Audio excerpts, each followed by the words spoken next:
This video on professional email communication is from the Global Communication Center, or GCC, at Carnegie Mellon University.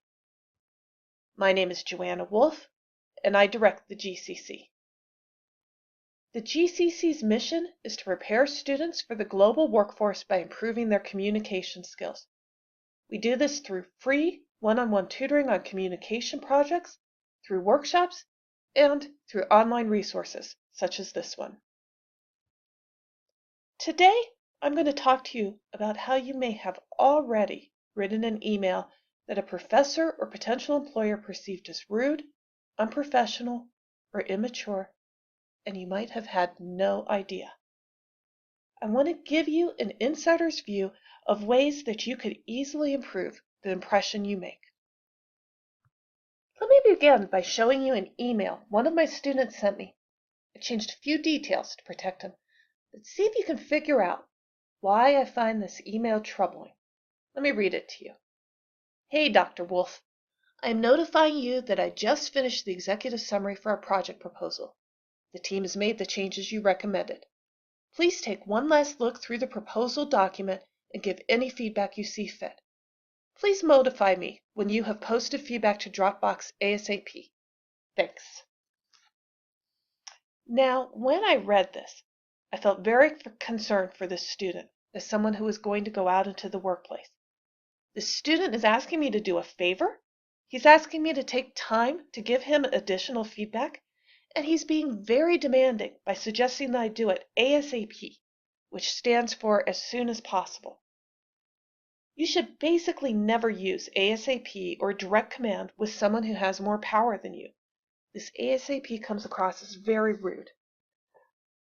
Even though you could argue that it's my job to support this student, I really want him to express more gratitude for the time it would take me to do this task, and I want him to ask me rather than tell me to do it. I also think the hey that begins this email is inappropriate. It's too casual for an email to a professor, and it's particularly too casual when you're asking someone for a favor. Now, as problematic as this email is, most professors have seen far worse, like this email. Professor, I got sick yesterday and haven't been able to complete my homework due tomorrow. What do you think I should do? This email is very frustrating. First of all, the student starts off with just professor. This suggests to me she doesn't know my name or couldn't even be bothered to look it up, and I find that very rude. I like to think that I'm an individual and I'm not interchangeable with your other teachers. Also very irritating is this lowercase I. Is the student saying she couldn't even be bothered to take an extra half millisecond to make a good impression on me? Finally, this email puts all the burden on me. She asks, what do you think I should do? Now, I'm sympathetic, the student's sick, but I don't necessarily think it's my responsibility to do all of the work to solve her problem. She should look at my class policies, tell me what she has been able to do, and then suggest what she thinks would be a good solution, and very politely ask if I would consider that. For instance, if she wants to email her homework to me, she should specifically ask.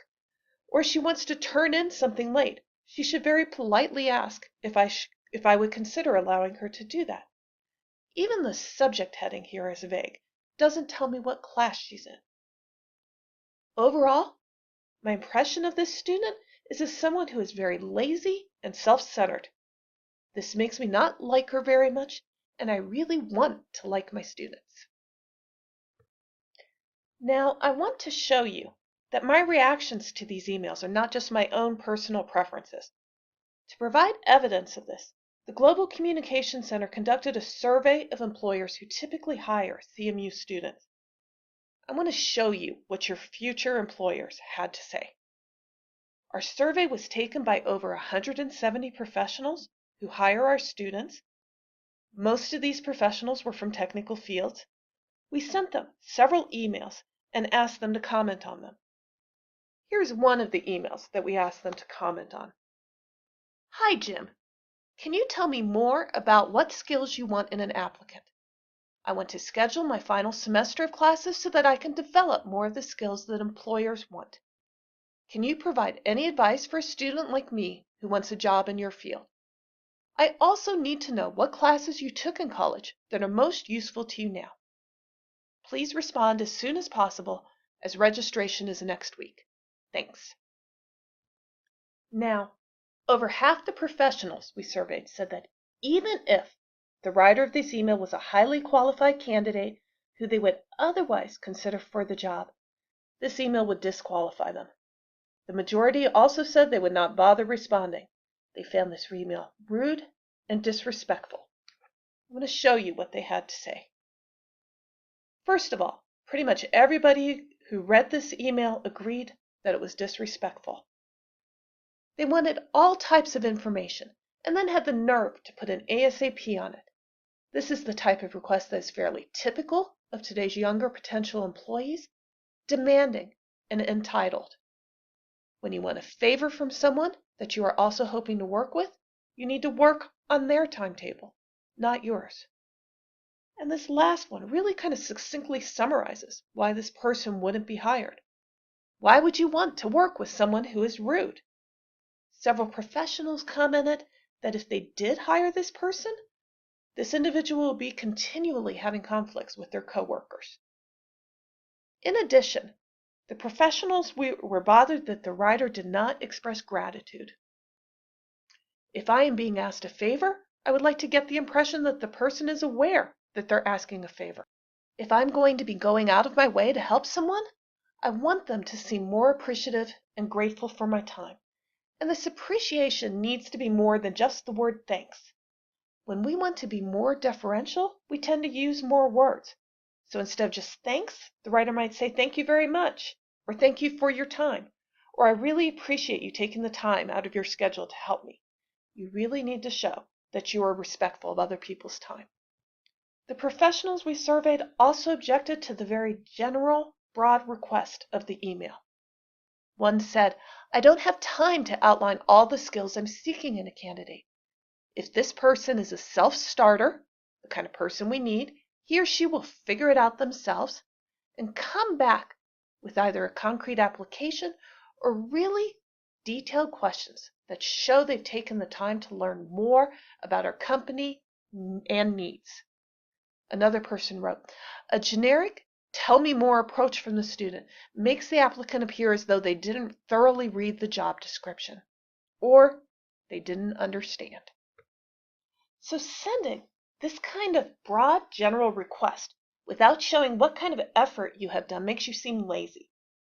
When you email professors, you need to look up as much information as you can on your own before you ask a question. Professors hate to be asked questions that are on the course syllabus or course website. Finally, you need to make it as easy as possible for someone to respond. The more specific the request, the easier it is to reply to. In some cultures, being specific and direct could be perceived as rude, but in American culture, anything that saves time is generally perceived as polite in the workplace.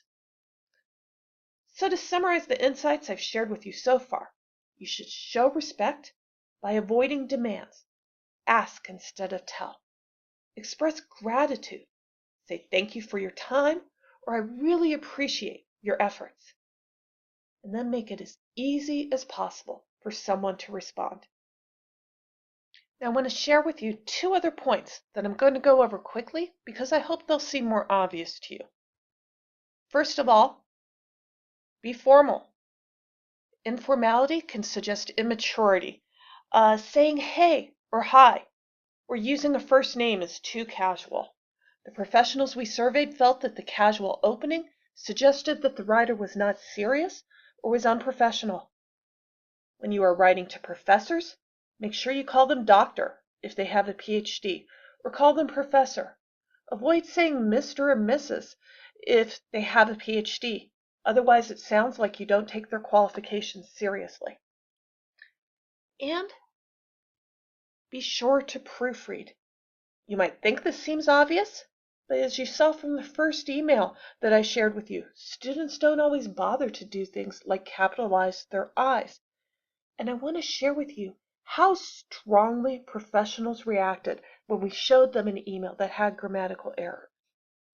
Careless errors show disrespect, laziness, show that the writer doesn't care what other people think of them. Now, what we did learn as part of this study is that many employers were not as harsh on grammatical errors if they believed the writer was a non-native English speaker. They did recognize how hard it can be to write in a foreign language, and they were lenient as a result. But you should still definitely avoid spelling errors and mistakes that make you look lazy. So here is a more complete list of small things that really make a big difference to the people you are emailing. Don't make demands, express appreciation, make it as easy as possible to respond, be formal, and proofread. So let's go ahead and look at a revised email. First, begin with a formal opening and correct name and title. Then explain who you are. If you are writing to a professor, tell them what class you're in. Many professors teach multiple classes, so give them the information they need to place you. Next, notice how this writer provides motivation for the person to respond. They say, I admire the work your company does in such and such an area, and I would love to be a member of your team. This makes the person want to respond. When you write to your professors, you might let them know that you're interested in their class, or at the very least, that their class is important to you. Now don't say, I really want to get an A in your class, because that's going to make you seem like all you care about is grades. Instead, try to show that you have a genuine interest in what is important to your professors, which is going to be the class content and your learning. Now next, the writer of this email makes the request, and they say, would it be possible for you to tell me what courses make a candidate particularly attractive? In the original email, the writer said, can you tell me? And saying can you tell me is too direct. It sounds too much like a command. Instead, say would you or could you. Then the writer goes on to say, specifically, I'm trying to decide if I should do this or this. So they have come up with a very specific request that would make it very easy for this person to hit reply and just write, take the first one. By contrast, the original email asked, what courses should I take? That's asking this writer to do a lot of work. You're basically asking them to write out a whole curriculum for you. Then notice how this writer wraps up with several sentences to share their gratitude. I would appreciate any insight you have. I understand you are busy, and I am grateful for any time you can spare. And I want to call your attention to this sentence right here. This sentence tells the reader what's in it for them to grant this request. Employers want strong candidates to choose from. College professors want students who understand the course material.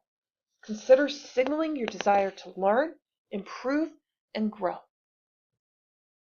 If you would like more help on improving your professional communication skills, you can visit the GCC and look at our workshop offerings. Or you might consider revising the first 2 emails in this video and making an appointment with the GCC tutor to review them. Finally, please make an appointment with the GCC tutor for help on any of your course papers or presentations. You can find out more about the kinds of tasks our tutors can help you with on our website. Thank you.